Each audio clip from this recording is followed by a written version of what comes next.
I'm standing at JFK Airport boarding pass, trembling in my hand, watching my family of 8 disappear through security while I'm left behind like yesterday's garbage.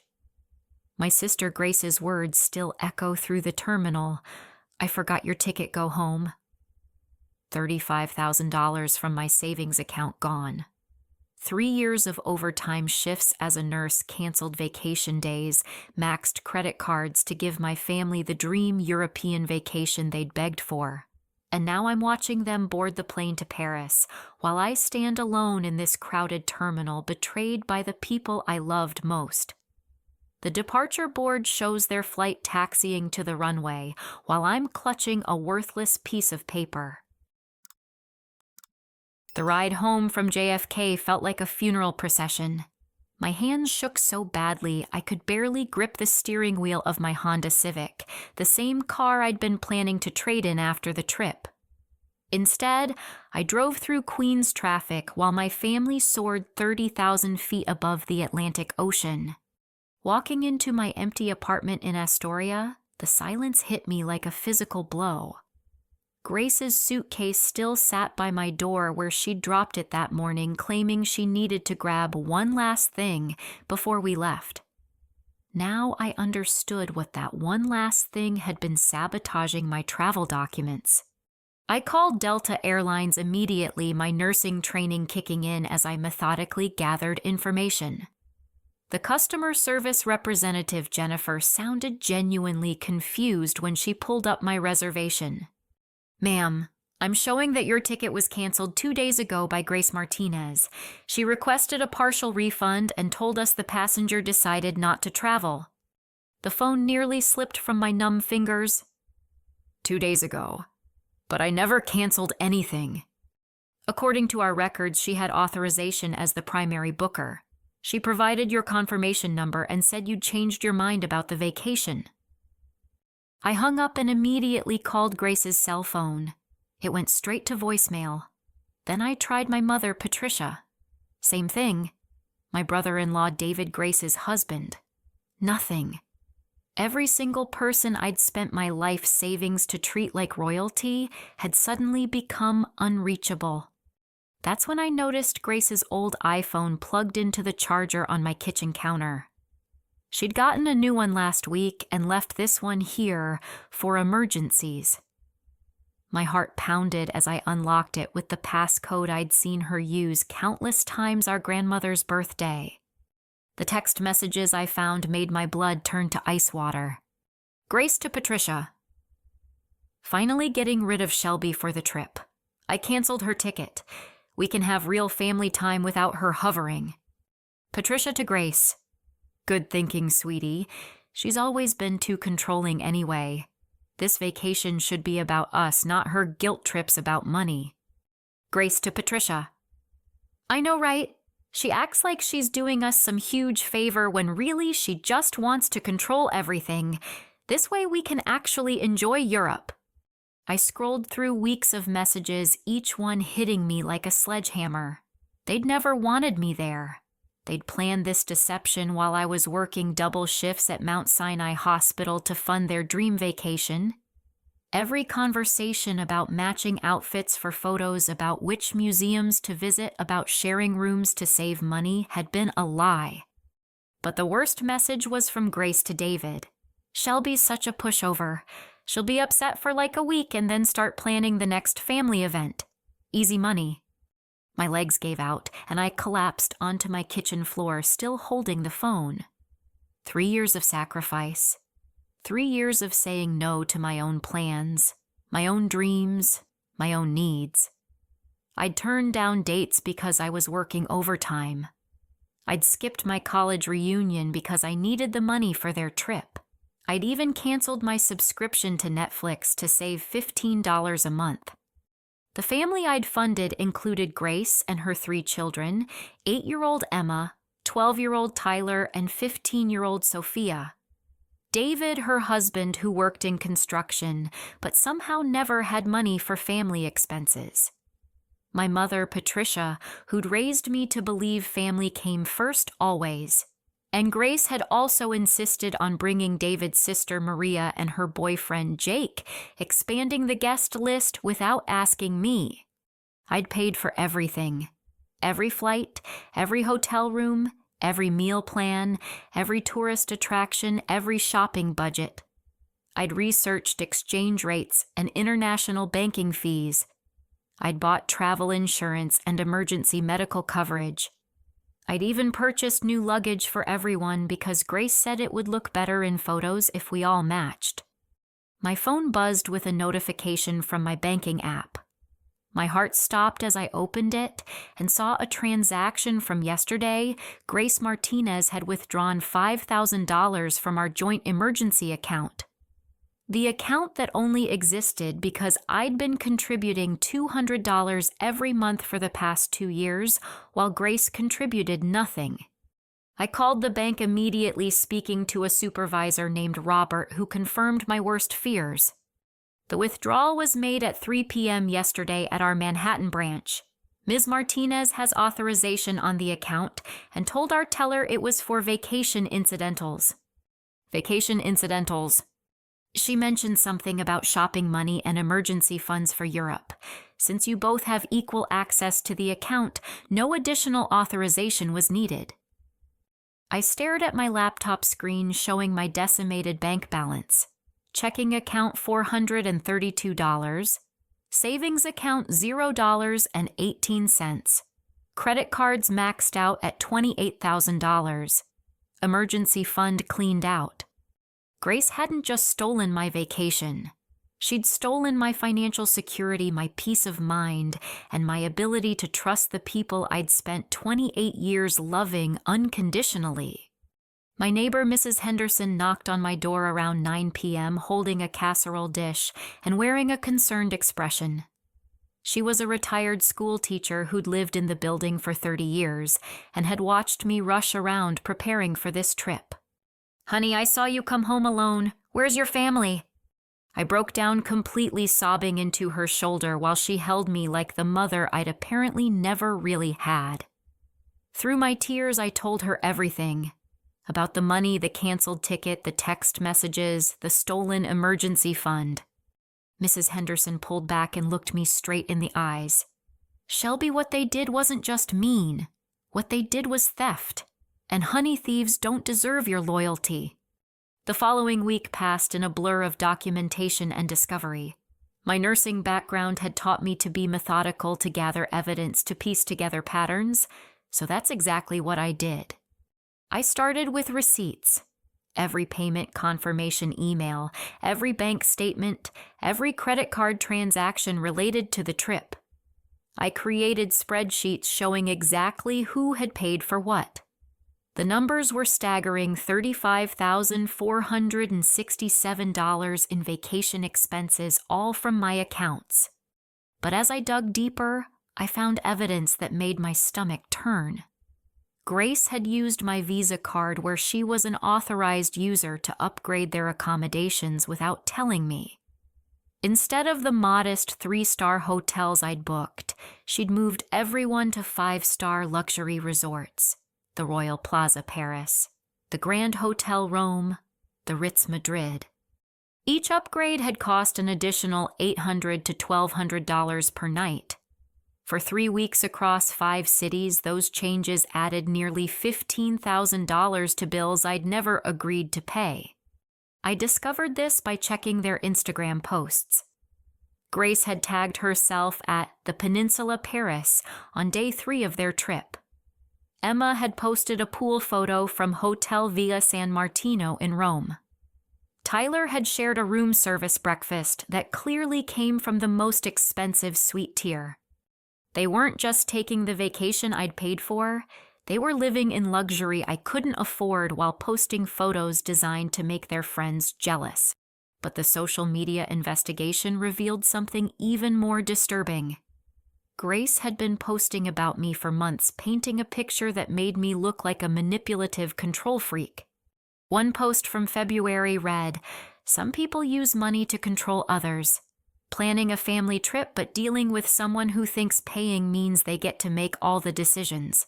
Family shouldn't come with strings attached." Another from March. When generosity comes with guilt trips, is it really generosity? Asking for a friend who's tired of walking on eggshells around someone who thinks they own the family. And then in April, finally putting my foot down about toxic family dynamics. Just because someone has money doesn't mean they get to treat everyone else like hired help. Looking forward to a drama-free vacation. My hands shook as I screenshotted every post. She'd been preparing her followers for months, creating a narrative where I was the villain in our family story. Every family dinner where I'd offered to pay every birthday party I'd funded, every emergency expense I'd covered was being reframed as manipulation instead of love. I called my cousin Jennifer in Portland someone I hadn't spoken to in months, but who'd always been honest with me. What she told me confirmed my worst fears. Shelby Grace has been trash-talking you to the whole family for over a year. She tells everyone you're controlling and that you use money to guilt-trip people. She said you force them to take expensive vacations and then back out at the last minute to make them feel bad. But Jennifer, I've never backed out of anything. I've paid for everything every single time. I know that and you know that, but Grace has been spreading a completely different story. She told Aunt Susan that you make her grovel for money. She told Uncle Mike that you threaten to cut off financial support if people don't do exactly what you want. She's been building a case against you for months. Jennifer's voice softened. Shelby, she also told everyone that you're jealous of her marriage and her kids, and that you try to buy their affection because you're lonely and bitter. I hung up and immediately called other family members. Cousin Sarah in Detroit, Uncle Mark in Phoenix, Aunt Linda in Boston. The pattern was identical everywhere.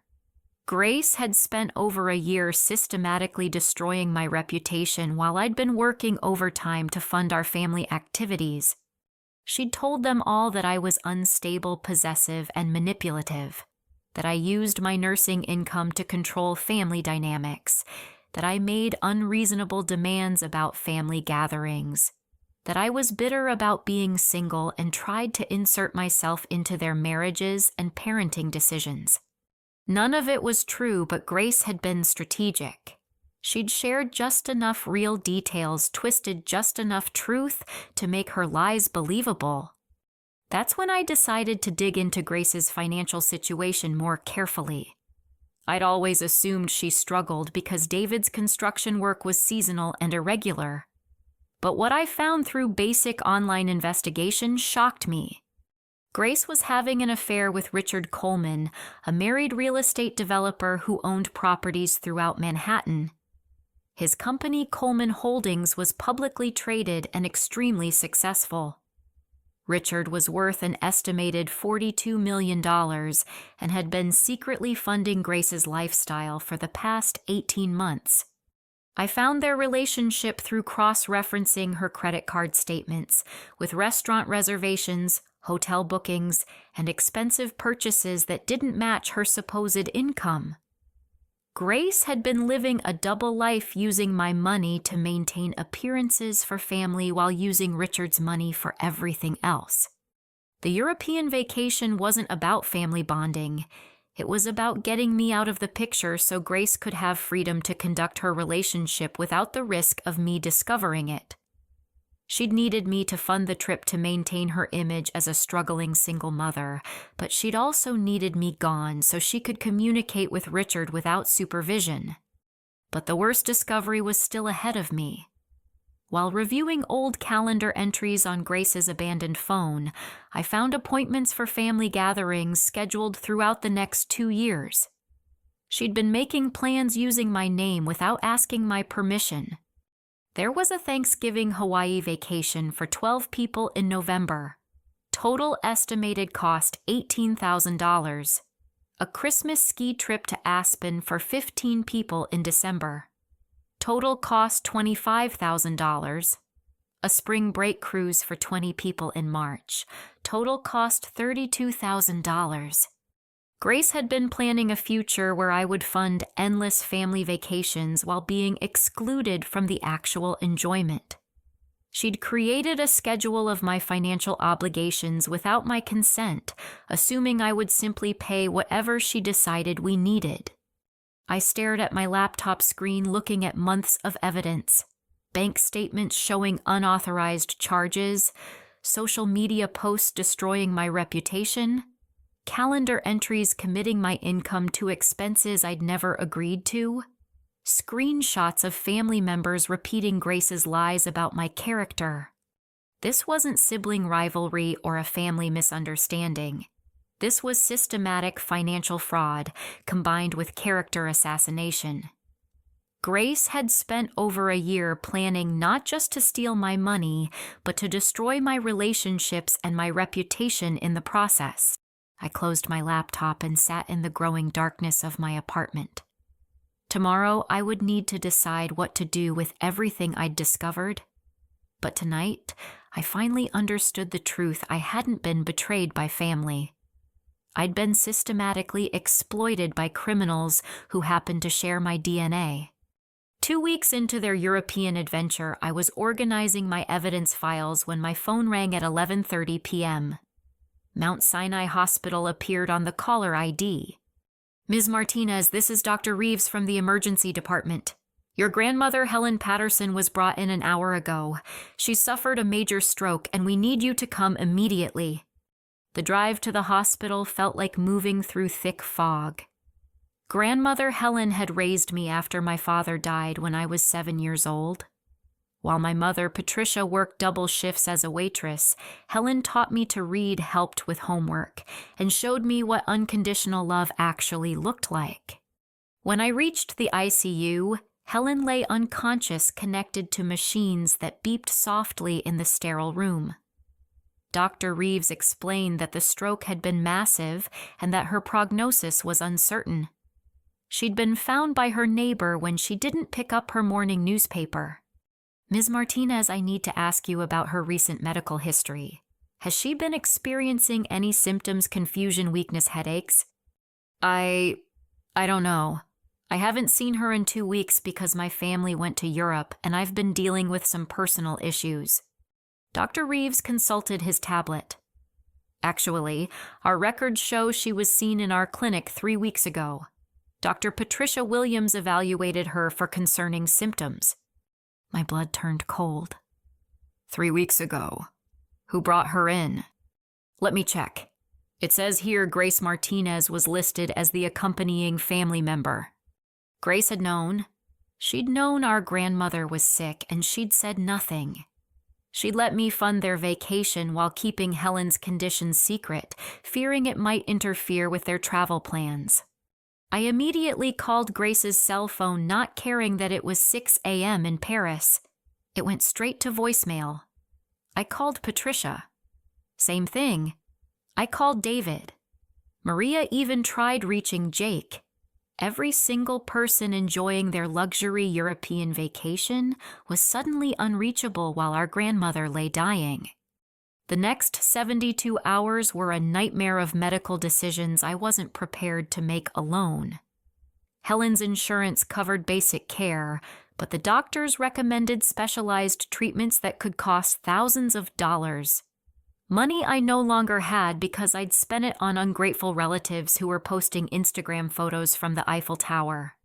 I sat in the ICU waiting room, financially broken and emotionally destroyed, while my family toured the Palace of Versailles.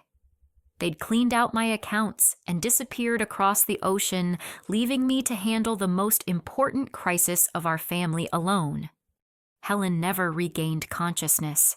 She passed away on Thursday morning while Grace was posting videos of their wine-tasting tour through Tuscany. My grandmother, the woman who'd taught me that family meant protecting each other, died without a single family member beside her except me. I called Grace immediately after Helen passed. She answered on the 5th ring, sounding annoyed. Shelby, we're in the middle of a museum tour. What's so important it couldn't wait? Grandmother Helen died this morning. Silence. Then, oh no, that's terrible. But honey, there's nothing we can do from here. We'll deal with funeral arrangements when we get back. Don't let this ruin your week. Don't let this ruin my week. As if I was having a spa vacation instead of watching my grandmother die alone while drowning in debt they'd created. Grace, you knew she was sick. Dr. Reeves said you took her to the clinic 3 weeks ago. Another pause. Look, she was having some dizzy spells, but the doctor said it was probably just her blood pressure medication. We didn't want to worry everyone over nothing. Besides, if we'd canceled the trip, we would have lost all that money. All that money. My money. Money I'd earned working overtime while they slept peacefully knowing our grandmother was declining and saying nothing. We'll cut the trip short and come home for the funeral. Grace continued, though her tone suggested this was an enormous inconvenience. Actually, don't bother. The funeral is scheduled for Tuesday. You're not coming back until Wednesday anyway. Tuesday, Shelby. That's really short notice. We have plans here. David booked us a cooking class in Rome, and Maria found this amazing shopping district. Can't you push it back a few days? Can't you push back your grandmother's funeral so your sister can finish her shopping trip?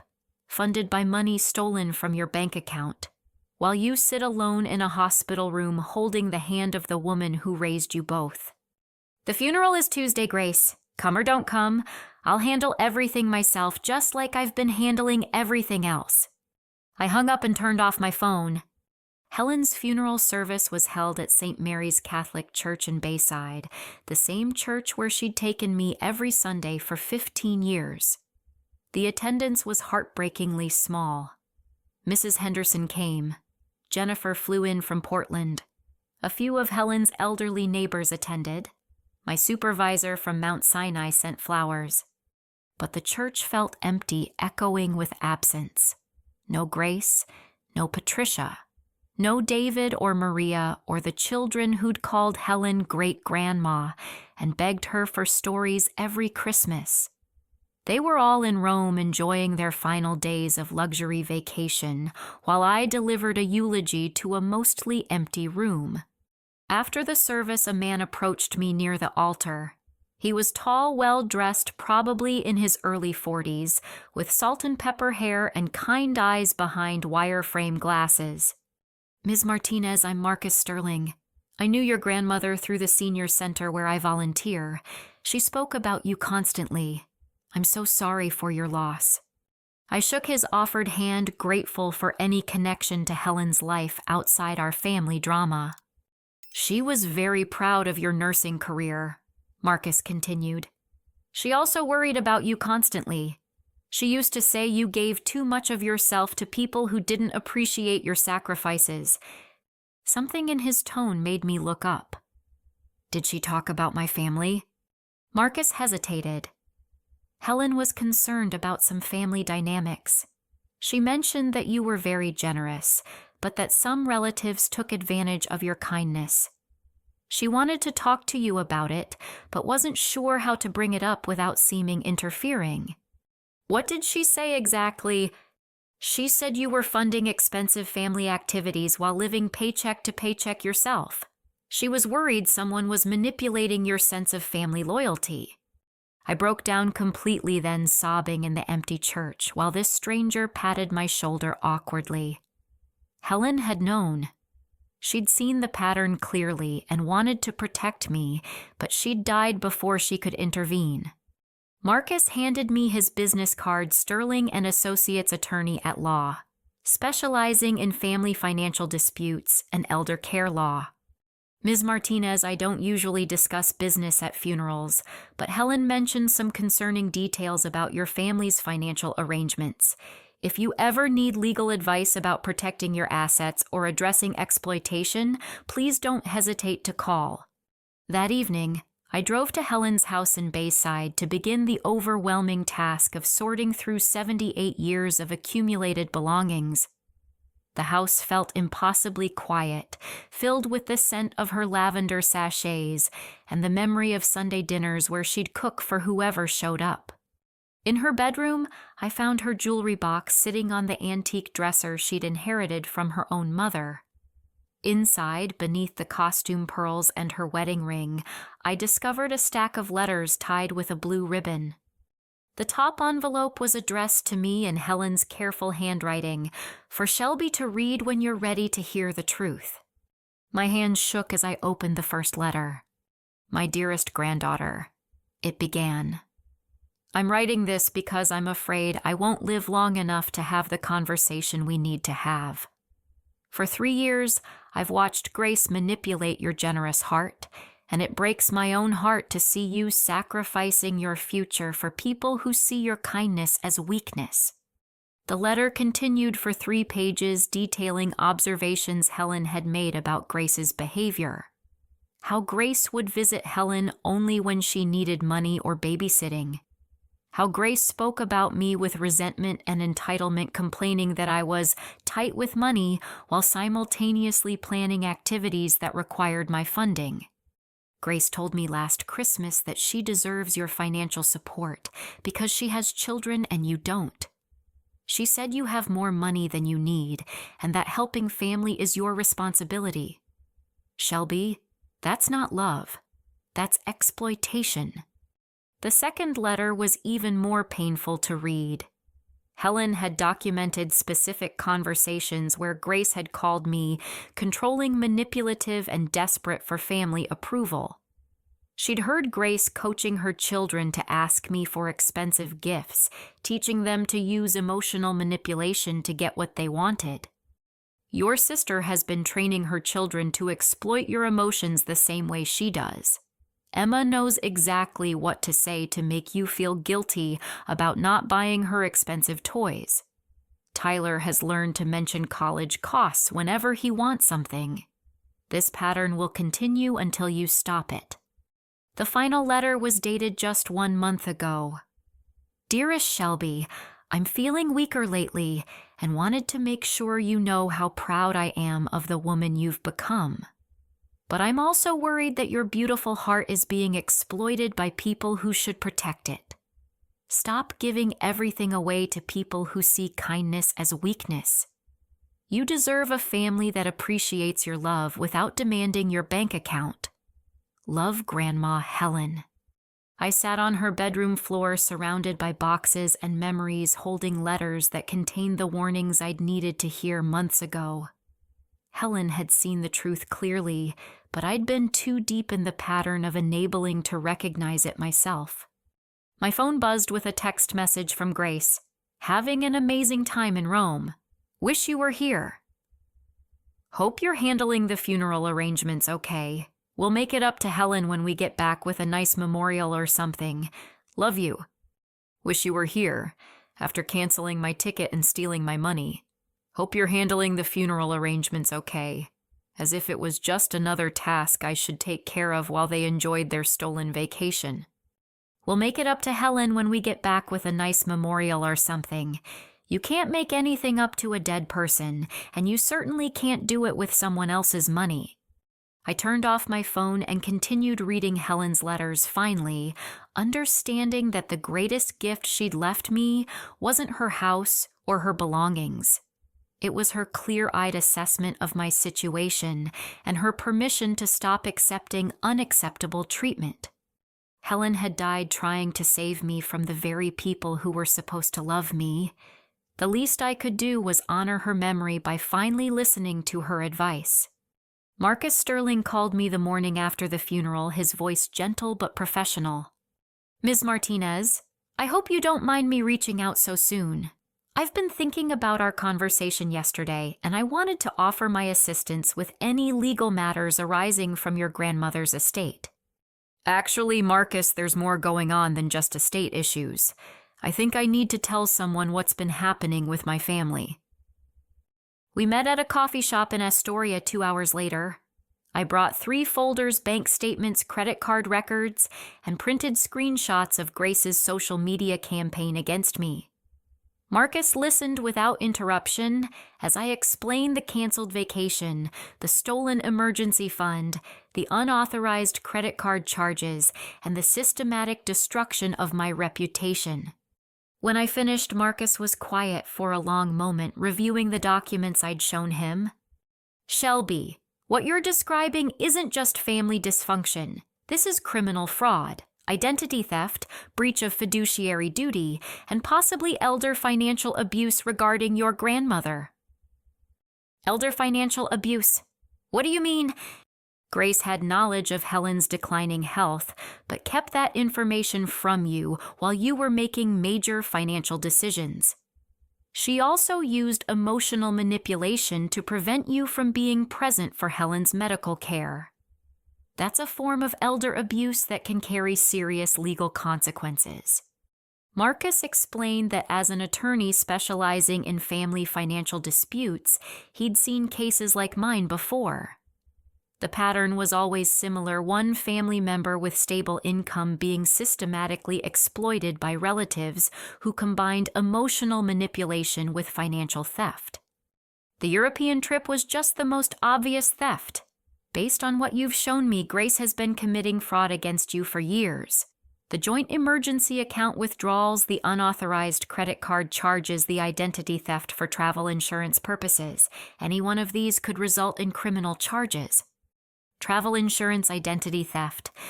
Marcus pulled out his laptop and showed me something I'd never thought to investigate. Grace had purchased comprehensive travel insurance for the entire group, listing me as the policyholder and using my nursing license number as verification of employment. She'd committed identity theft to obtain insurance coverage, potentially jeopardizing my professional standing. If something had happened during their trip and insurance claims were filed under your name and license number, you could have faced professional sanctions from the nursing board. Grace put your entire career at risk for travel insurance she had no right to purchase. The scope of betrayal kept expanding.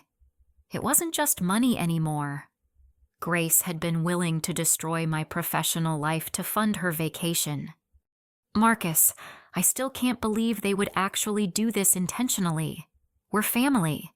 Maybe it was just poor communication and bad decisions. Marcus closed his laptop and looked at me seriously. Shelby, I specialize in these cases precisely because family relationships make financial crimes more devastating, not less serious. The fact that Grace is your sister doesn't make identity theft legal. The fact that you love your family doesn't make fraud acceptable. He showed me legal definitions that made my situation crystal clear.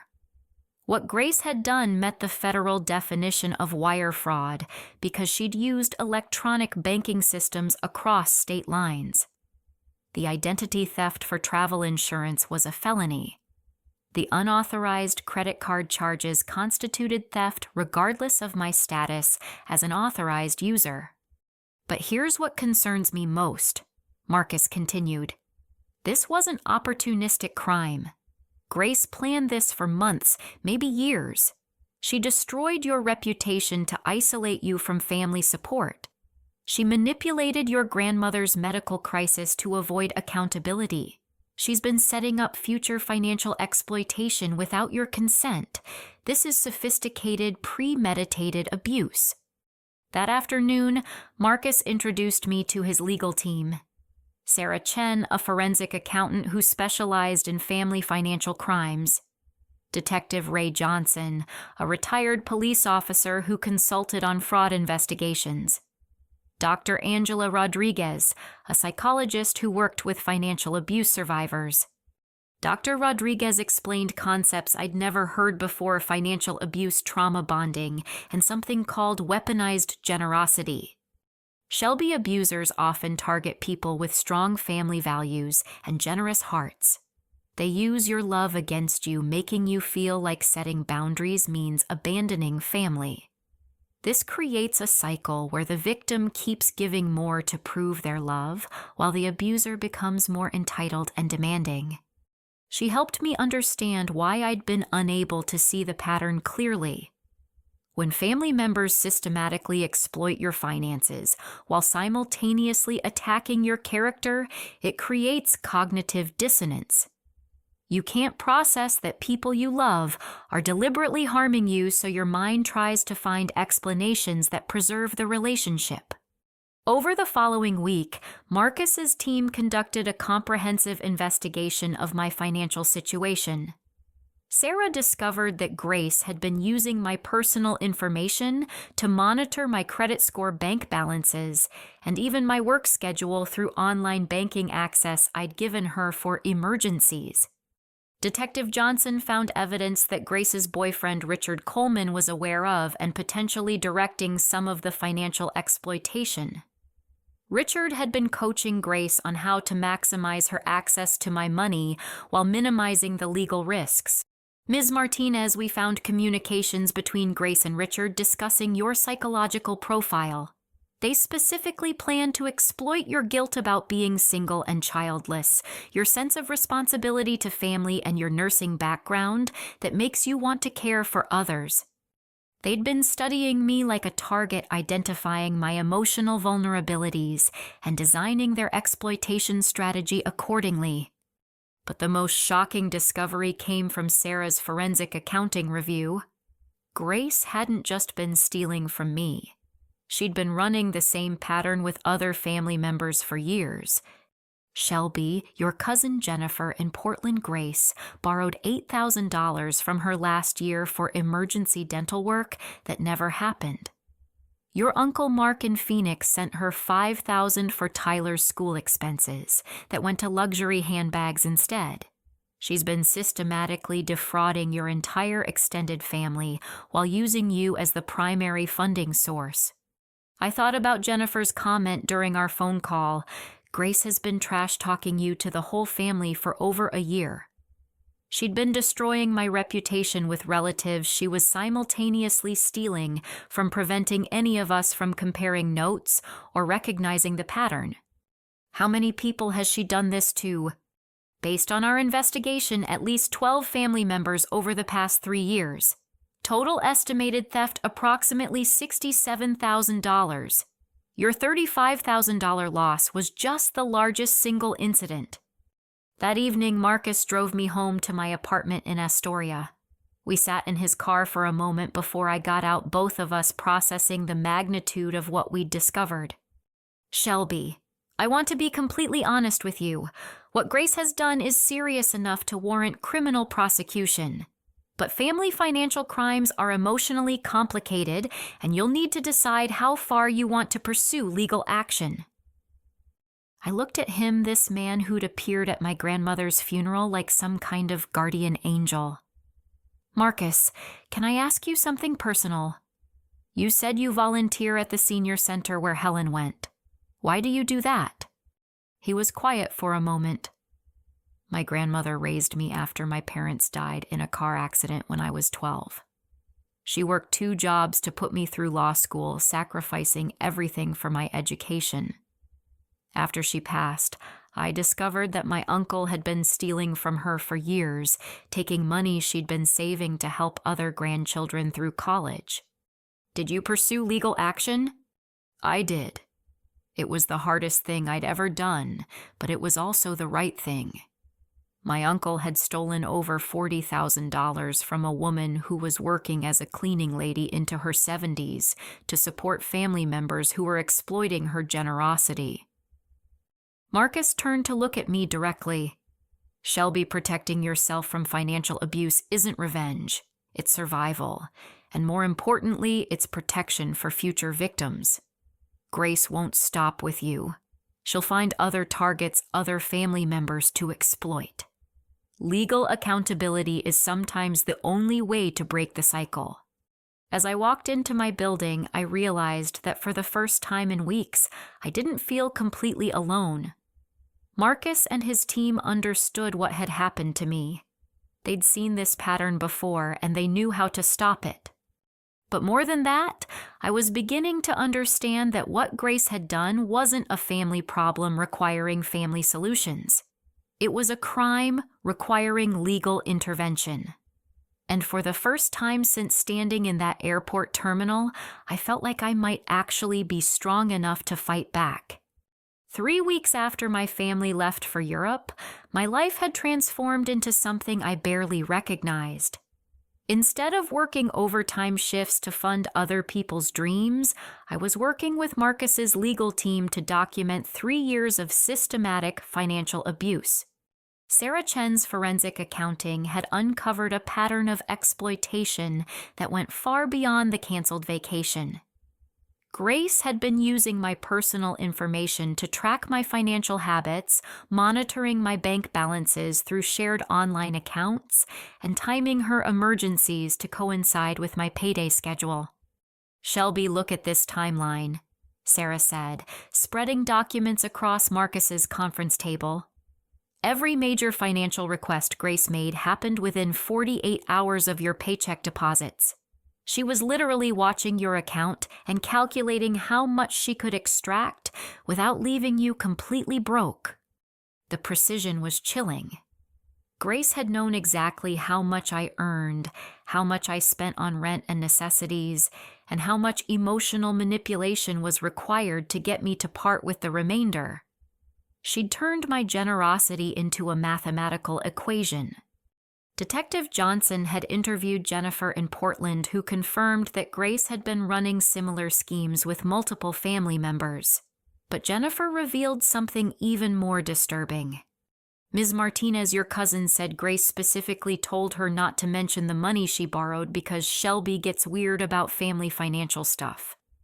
Grace was deliberately preventing family members from communicating about her exploitation, keeping everyone isolated and uninformed.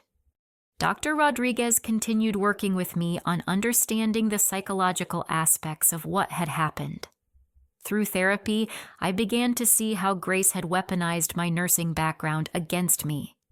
Nurses are trained to put others' needs first, to sacrifice personal comfort for patient care, to work through exhaustion when lives depend on it. Grace exploited those professional instincts in your personal life, making you feel like your family's happiness was your responsibility to maintain. The breakthrough came when Dr. Rodriguez asked me to describe my ideal family relationship. "I want people who are excited to see me, not just excited about what I can do for them. I want relationships where my presence matters as much as my presence. I want to be valued for who I am, not just what I can afford."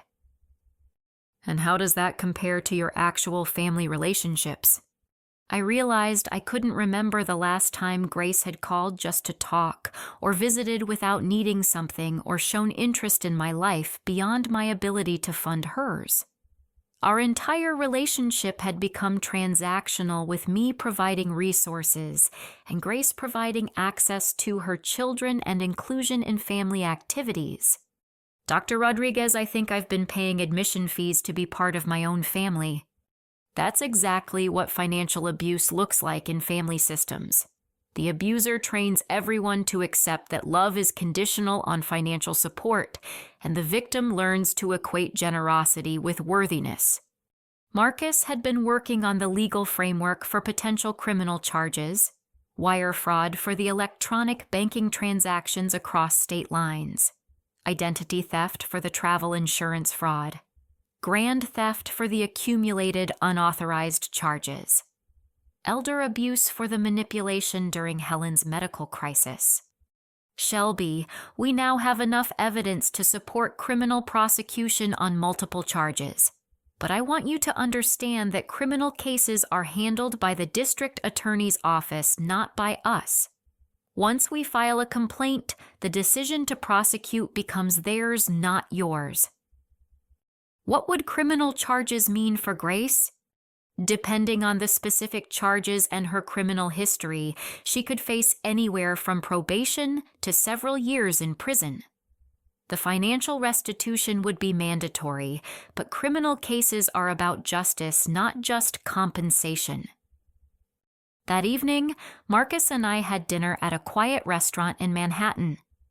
Our relationship had deepened from professional to personal over the past few weeks, built on mutual respect and shared values that I'd never experienced before. "Shelby, can I tell you something that might sound inappropriate given our professional relationship?" I nodded, curious where this was heading. "Watching you reclaim your strength has been incredible. 3 weeks ago, you were broken and isolated, convinced that everything was your fault.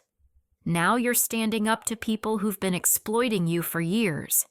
That kind of transformation takes tremendous courage. Marcus, I have to ask you something. Why are you helping me so much? I know this case is taking way more time than you usually spend on client matters. He was quiet for a moment, then smiled. Honestly, because you remind me of my grandmother. She was generous, hardworking, and completely focused on taking care of everyone around her. I watched family members exploit that goodness until it nearly destroyed her. And because, he continued, I've never met anyone who responded to betrayal by becoming stronger instead of bitter. Most people in your situation become angry and vindictive. You've become determined and focused. That's really attractive. The confession hung in the air between us. Marcus was telling me he was interested in me as more than just a client, and I realized I felt the same way. But there was a professional boundary we needed to address first. Marcus, what happens to our working relationship if we explore a personal relationship? Ethically, I'd need to transfer your case to my partner David Kim if we're going to date. But Shelby, I want to be clear about something. I'm not helping you to impress you. I'm helping you because what happened to you was wrong and because you deserve justice. Whether you're interested in me personally or not doesn't change that. That honesty, that respect for my autonomy and intelligence was everything my family relationships had never been. Marcus wanted to protect my interests without controlling my decisions. He wanted to support my strength without taking credit for it. My phone buzzed with a text from Grace. Paris is amazing. Hotel is gorgeous. Kids are having the best time ever. Can't wait to show you all our photos when we get back. Love you so much. I showed the text to Marcus, who read it with disgust. She's still performing the happy family narrative while you're sitting here rebuilding your life from the financial destruction she created. What bothers me most is that she genuinely believes I'll just forgive and forget when they get back. She thinks I'll see their vacation photos and feel happy that my money gave them good memories. Will you? I thought about the question seriously. 3 weeks ago, I probably would have. I would have swallowed my pain, focused on their happiness, and started planning the next family event to prove I wasn't holding grudges. But now, after seeing the evidence of deliberate exploitation, after understanding the criminal nature of their actions, after learning that I deserved better treatment than I'd been accepting, my answer was different. No, I won't. For the first time in my adult life, I'm more interested in protecting myself than in maintaining relationships with people who see me as a resource instead of a person. Marcus reached across the table and took my hand. Shelby, that might be the healthiest thing you've ever said. The next morning, Grace called me. It was the first actual phone conversation we'd had since she'd canceled my ticket, and hearing her voice brought back all the old patterns of guilt and obligation. Shelby, how are you doing? We've been worried about you since Grandma Helen's funeral. I hope you're not still upset about the vacation mix-up. Mix-up. As if systematic fraud was just a minor miscommunication. Grace, we need to talk when you get back. Of course I have so much to tell you about the trip. The kids want to show you all their souvenirs, and I got you some beautiful scarves from Paris. You're going to love them. She was still performing, still pretending this was a normal family vacation instead of a crime spree funded by stolen money. Grace, I'm not talking about souvenirs. I'm talking about what you did to my bank accounts, my credit cards, and my travel reservation. Silence. Then, Shelby, you're being really dramatic about this. We can discuss any money issues when I get home, but let's not ruin the last few days of our vacation with negativity. Our vacation. She was still calling it our vacation, as if I was a voluntary participant instead of a victim. It's not our vacation, Grace. It's your vacation that you paid for with money you stole from me. Stole, Shelby, that's a really harsh word for family helping family. You know we'll pay you back as soon as we can. With what money you don't have jobs that could repay $35,000, and you've already spent years borrowing money you've never returned. Another pause. Look, we'll talk about this when I get back. But Shelby, you need to think carefully about how you want to handle this situation. Family is forever, and you don't want to burn bridges over money. The threat was subtle but clear. Forgive the theft or lose your family. Accept the abuse or accept isolation. Grace, you burned those bridges when you canceled my ticket and stole my money. I'll see you when you get back. I hung up and immediately called Marcus. She just threatened me. Not physically, but emotionally. She basically said I can either accept what they did or lose my family relationships entirely. Shelby, that's exactly how financial abusers maintain control. They force you to choose between justice and family connection, knowing that most people will sacrifice justice to preserve relationships. What if she's right, though? What if pursuing legal action means I lose my family forever? Marcus was quiet for a moment. Shelby, what kind of family requires you to accept theft and exploitation to maintain membership? What kind of love comes with the condition that you can't protect yourself from abuse? He was right. Real family wouldn't put me in that position. Real family wouldn't steal my money and then demand I choose between justice and their approval. Marcus, I want to file criminal charges, all of them. Whatever the consequences are for my family relationships, they're consequences Grace created through her choices, not mine. Are you sure? I've never been more sure of anything in my life. Grace Patricia, David Maria Jake, and the 3 children returned from Europe on a Wednesday afternoon in late July. I know because Grace posted Instagram photos from JFK Airport with the caption, "Home Sweet Home."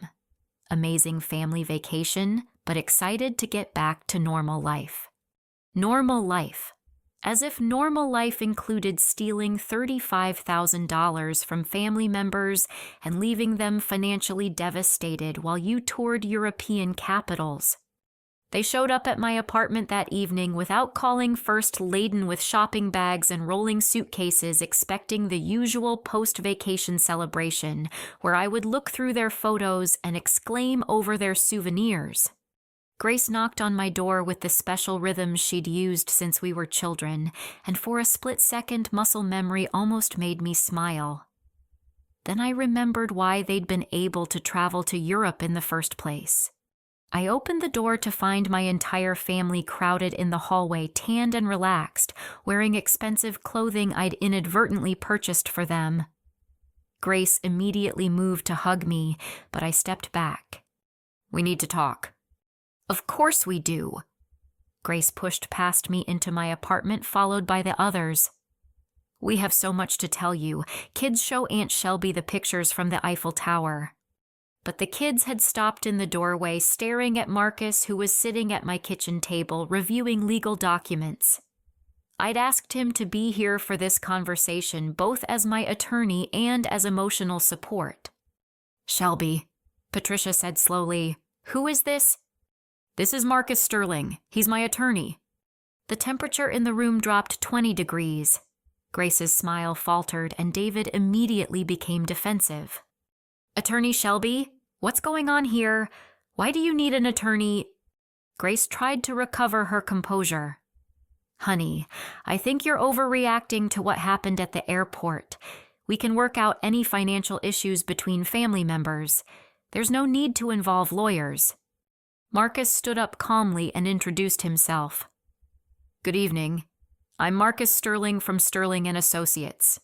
Ms. Martinez retained my services to address some concerning financial transactions that occurred while you were traveling. The shopping bags hit the floor as the reality of the situation sank in.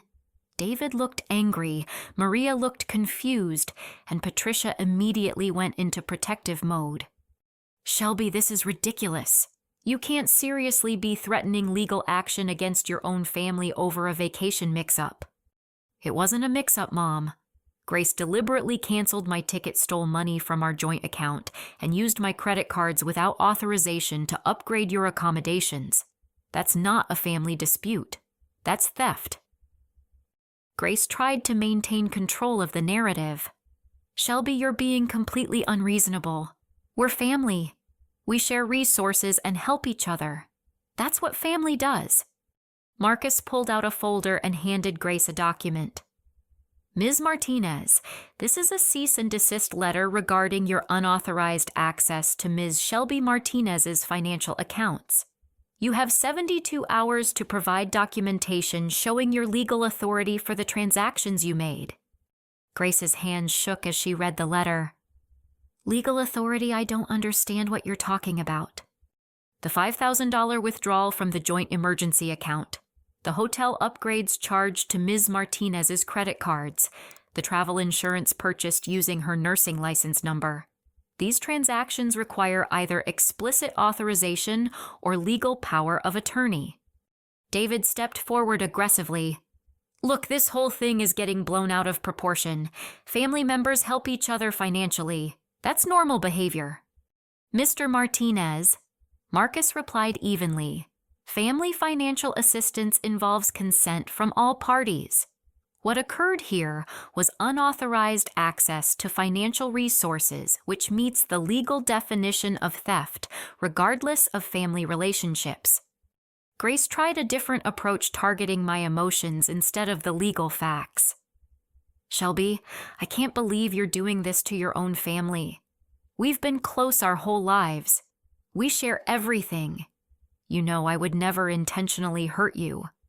Grace, you knew you were hurting me. You planned it for months. You destroyed my reputation with extended family while you were planning to steal my money. You coached everyone to avoid me at the airport so I couldn't cause a scene when I discovered the canceled ticket. Patricia jumped in using the guilt tactics that had controlled me for years. Shelby Marie Martinez, you are being completely selfish and ungrateful. Your sister has 3 children to support and a husband who works construction. You have a good nursing job and no family responsibilities. It's your duty to help family members who need assistance. For the first time in my adult life, I laughed at my mother's manipulation instead of feeling guilty about it. Mom, my duty was to work overtime for 3 years to fund a vacation for people who excluded me from enjoying it. My duty was to max out my credit cards so Grace could stay in 5-star hotels while telling everyone I was controlling and manipulative. Marcus handed Patricia another document. Mrs. Martinez, this is a detailed financial analysis showing the scope of unauthorized transactions. Your daughter Grace committed multiple felonies during this incident, including wire fraud, identity theft, and elder financial abuse related to Helen Patterson's medical crisis. The room went completely quiet. Even the children who'd been looking through their souvenirs stopped what they were doing. Elder abuse, Patricia whispered. What are you talking about? Grace knew Helen was experiencing stroke symptoms 3 weeks before the vacation. She accompanied Helen to a medical appointment where doctors expressed serious concerns about her condition. Grace never informed Shelby of this information, preventing her from being present for her grandmother's medical care and final weeks of life. Grace's face went white. The doctor said it was probably just her blood pressure medication. I didn't think it was serious. Marcus pulled out another document. This is Dr. Patricia Williams's medical report from Helen's clinic visit. It clearly states that Helen was showing signs of significant cognitive decline and recommends immediate family notification and care coordination. You received a copy of this report and chose not to share it. David tried to minimize the situation. Look, nobody could have predicted that Helen would have a stroke. Grace was trying not to worry anyone unnecessarily. Mr. Martinez, Grace was trying not to jeopardize the vacation funding. If Shelby had known about Helen's condition, she would have canceled the trip to provide care. Grace prioritized luxury accommodations over her grandmother's medical needs. Grace broke down completely, then sobbing and reaching for me. Shelby, I'm so sorry. I was scared that if I told you about Grandma Helen, you'd want to cancel everything, and the kids had been looking forward to this trip for so long. I thought she would be fine for just 3 more weeks. Grace, you let our grandmother die without her family around her so you could take Instagram photos at European tourist attractions with my money. Patricia tried one last manipulation. Shelby, you're tearing this family apart over money. Is your bank account really more important than your relationships with the people who love you? That's when Marcus revealed the information that changed everything. Mrs. Martinez, we're not talking about one incident. Our investigation shows that Grace has been systematically defrauding family members for over 3 years. The total amount stolen exceeds $67,000 across 12 different relatives. Grace's sobs intensified. I never meant for it to go this far. It started with just small emergencies, but then Richard said... She stopped herself, but it was too late. Richard, Patricia asked. Who's Richard? Grace looked trapped. Richard Coleman. He's someone I've been seeing. David's face went from confusion to fury. Seeing Grace? What the hell does that mean? Marcus stepped in before the situation could escalate to violence. Mr. Martinez, perhaps we should focus on the legal matters at hand. Ms. Grace Martinez has admitted to unauthorized financial transactions, which provides grounds for both criminal prosecution and civil recovery. Grace turned to me desperately. Shelby, please don't do this. I'll pay you back everything I promise. Richard will help me get the money together. Just please don't file criminal charges. Think about my children. Think about her children. The same children she'd been willing to traumatize by having their aunt arrested at the airport if I'd tried to board the plane. The same children she'd been teaching to manipulate my emotions to get expensive gifts. Grace, you should have thought about your children before you decided to commit fraud. Those are consequences of your choices, not mine. I looked around the room at my family, people I'd loved and supported unconditionally for 28 years. Grace still performing victimhood while admitting to systematic theft. Patricia more concerned about family image than justice. David realizing his wife had been having an affair funded by stolen money. Maria and Jake uncomfortable witnesses to drama they'd inadvertently participated in. And for the first time in my life, I felt completely free from the obligation to manage their emotions or fix their problems. You need to leave now. Marcus will be filing criminal complaints tomorrow morning. If you want to discuss restitution or plea arrangements, you can contact his office. Grace tried one final manipulation. Shelby, if you do this, you'll destroy our family forever. The kids will never understand why their aunt sent their mother to jail. Is revenge really worth losing us permanently? I walked to my door and opened it, gesturing for them to leave. Grace, what destroyed our family was your decision to steal from me and leave me at the airport like garbage. What I'm doing is called protecting myself from further abuse. If you wanted to preserve family relationships, you shouldn't have committed crimes against family members.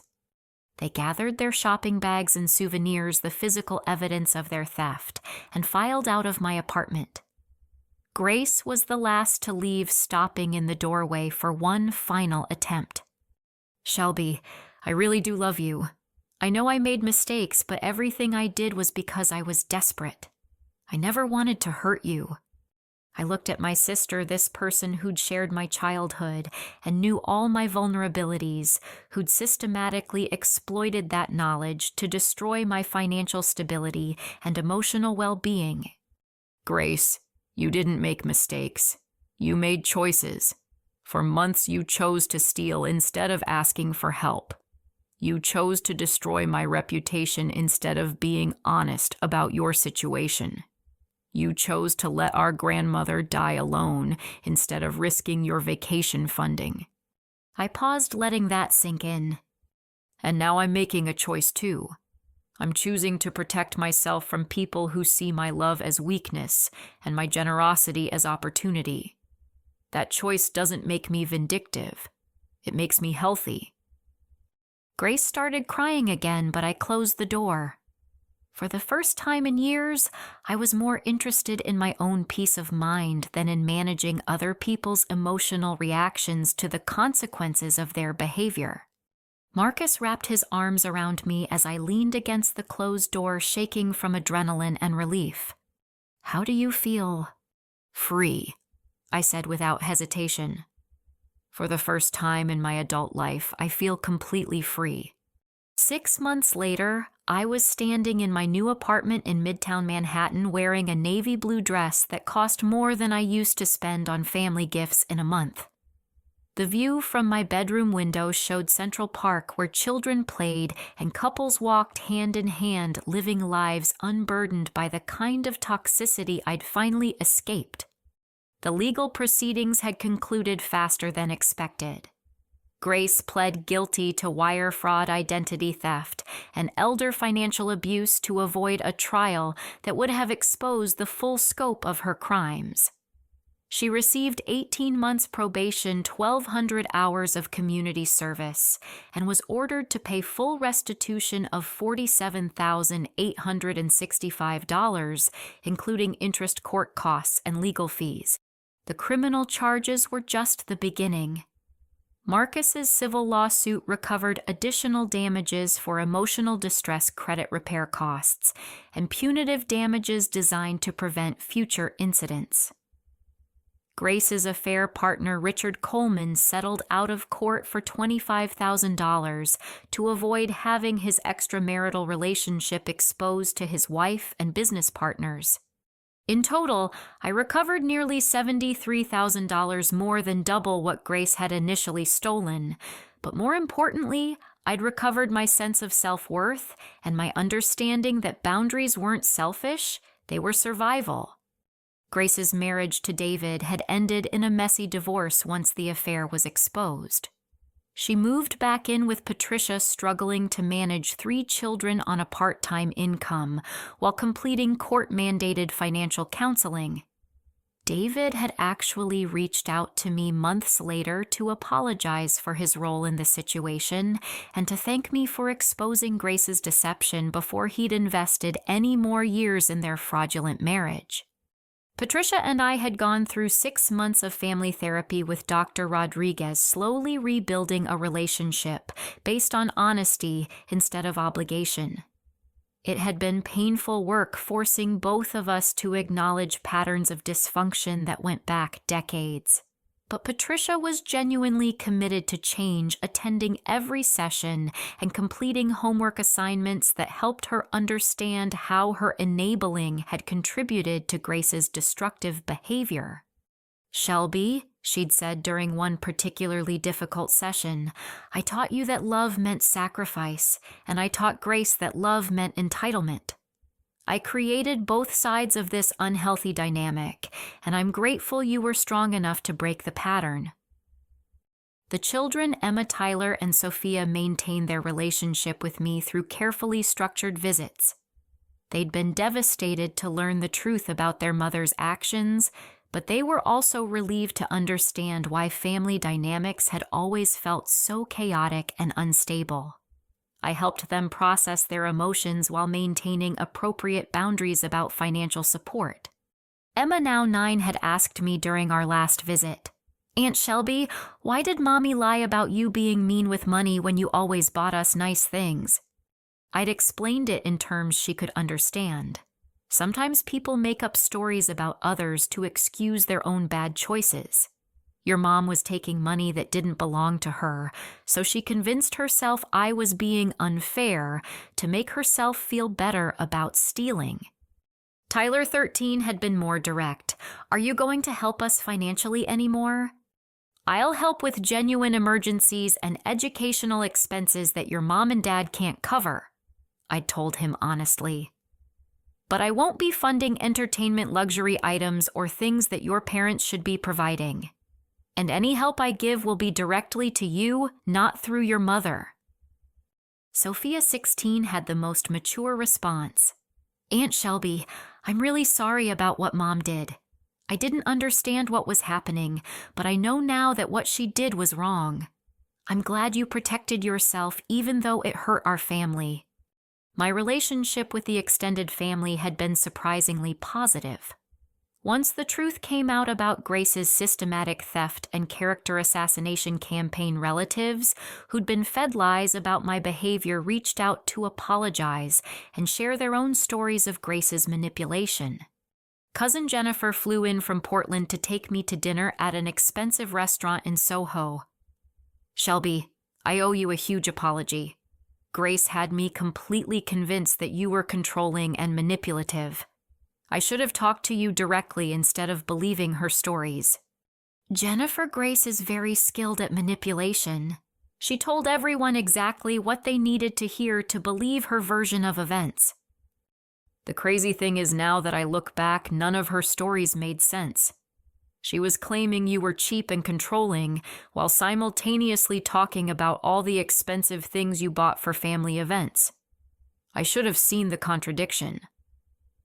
Uncle Mark from Phoenix had a similar conversation with me during a video call. "Shelby, Grace borrowed $5,000 from me last year, claiming you'd refused to help with Tyler's school expenses because you were mad about some family argument. I feel like an idiot for believing her." Uncle Mark Grace was very strategic about isolating family members from each other. She made sure none of us were comparing notes about her stories or her financial requests. The professional consequences for Grace had been significant. Her nursing license was suspended pending investigation, and she'd been forced to resign from her position at Brooklyn Methodist Hospital. The identity theft related to travel insurance had created liability issues that made her unemployable in healthcare for the foreseeable future. But the most important change in my life had nothing to do with Grace and everything to do with Marcus. Our relationship had developed slowly and carefully, built on mutual respect and shared values rather than need or convenience. Marcus had transferred my legal case to his partner David Kim once we'd started dating seriously, maintaining professional ethics while allowing our personal relationship to flourish. He'd never tried to control my decisions about the case, never pushed me toward or away from prosecution, and never made me feel like his romantic interest was dependent on my legal choices.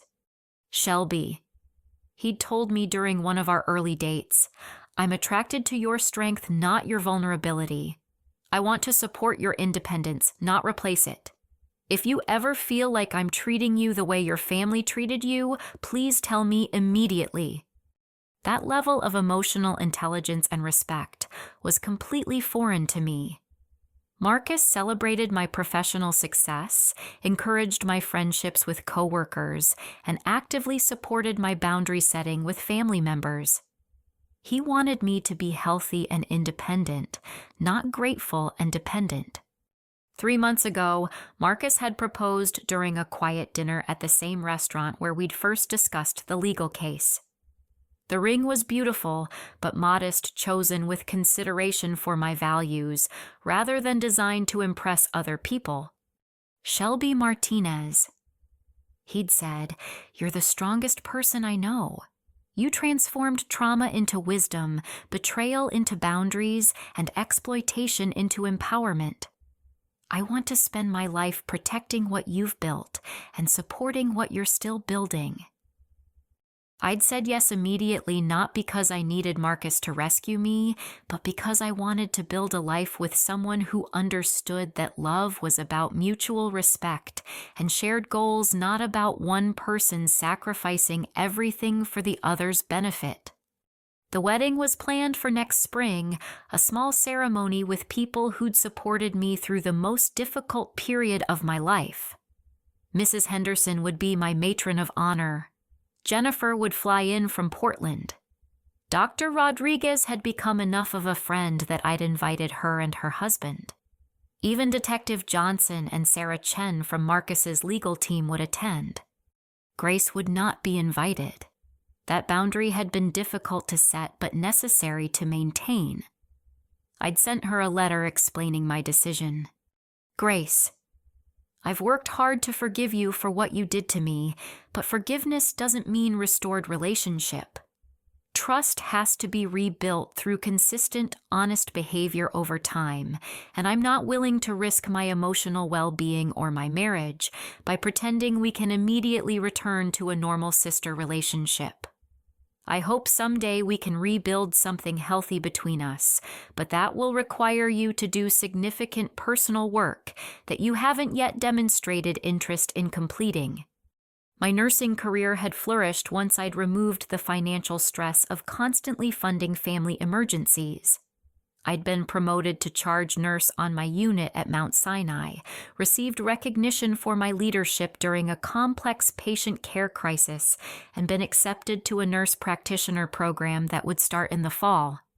The volunteer work I'd begun with financial abuse survivors had become one of the most meaningful aspects of my new life. Working with Marcus's law firm, I helped other victims understand their legal options and navigate the emotional complexity of prosecuting family members for financial crimes. Last month, I'd counseled a woman whose son had stolen $18,000 from her retirement account to fund a gambling addiction. The parallels to my own situation were obvious, but her response was different.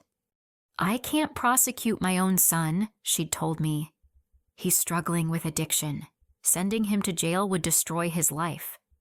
"What do you think will happen if you don't hold him accountable?" I'd asked gently. "Will he stop gambling? Will he stop stealing from you? Or will he escalate until he's destroyed both of your lives?" She'd eventually decided to pursue legal action, understanding that enabling destructive behavior wasn't love, it was complicity. "Shelby," she'd said during our final meeting, "talking to you helped me understand that protecting myself wasn't betraying my son. It was protecting both of us from a pattern that would have gotten worse." That conversation had reinforced my understanding of why the legal action against Grace had been necessary. Not just for my financial recovery, but for breaking a cycle of exploitation that would have continued indefinitely without consequences. Today, on the 6-month anniversary of Grace's plea agreement, I was getting ready for a different kind of trip to Europe. Marcus and I were leaving for Paris tomorrow, taking the honeymoon we'd planned as equals, funding it with money we'd both earned and saved together. But first, I was attending the memorial service for my grandmother, Helen. Patricia and I had organized it together, creating the meaningful tribute Grace had promised to fund with stolen money but never delivered. Helen's memorial was held at the community center where she'd volunteered, attended by dozens of people whose lives she'd touched. Marcus gave a beautiful speech about her wisdom and kindness. Mrs. Henderson shared stories about Helen's fierce loyalty to family members who deserved it. I read from her letters sharing her advice about boundaries and self-worth. Grace attended sitting in the back row with her children, maintaining respectful distance as I'd requested. We made eye contact once during the service, and I saw genuine remorse in her expression. Maybe someday we could rebuild some form of relationship, but it would be on completely different terms than what we'd had before. After the memorial service, Marcus and I drove to JFK Airport, the same airport where this nightmare had begun 6 months earlier. But this time, I walked through security with my own ticket purchased with my own money, carrying luggage I'd packed for a vacation I was actually invited to enjoy. On the plane to Paris, Marcus took my hand as we reached cruising altitude. "Any regrets about how you handled everything?" I looked out the window at the Atlantic Ocean below us, thinking about the question seriously. I regret that it took me 28 years to learn that generosity without boundaries isn't love, it's enabling. I regret that Helen died before she could see me stand up for myself. I regret that Grace's children had to learn about consequences through their mother's criminal prosecution. I paused, watching the clouds drift past our window. But I don't regret protecting myself. I don't regret refusing to accept theft as normal family behavior. And I don't regret choosing justice over maintaining relationships with people who saw my love as weakness. Marcus squeezed my hand. What do you want people to understand about what happened to you? I want them to understand that real family doesn't exploit your kindness. They celebrate it while respecting your limits. I want them to know that the moment you stop accepting less than you deserve is the moment your real life begins. The flight attendant offered us champagne to celebrate our trip. I accepted it gratefully, toasting the life I'd built from the ashes of betrayal. A life where love meant respect, where generosity was appreciated, and where boundaries were seen as healthy instead of selfish. To new beginnings, Marcus said, raising his glass. To choosing yourself, I replied. As our plane soared toward Paris, I reflected on the most important lesson I'd learned through this entire experience. I discovered that generosity without boundaries isn't love, it's enabling. Real family doesn't exploit your kindness. They celebrate it while respecting your limits. The moment you stop accepting less than you deserve is the moment your real life begins. Sometimes the greatest gift you can give yourself is the boundary that says, I deserve better, and the courage to enforce it. Now, I'd love to hear from you. Have you ever experienced financial exploitation from family members? How did you handle setting boundaries with relatives who felt entitled to your resources? Share your thoughts in the comments below, and if this story resonated with you, please like this video and subscribe for more real-life stories about overcoming family trauma and building healthy boundaries. Don't forget to share this with anyone who might need to hear that protecting yourself isn't selfish, it's necessary. Thank you for listening to my story, and I hope it helps you recognize your own worth and demand the respect you deserve.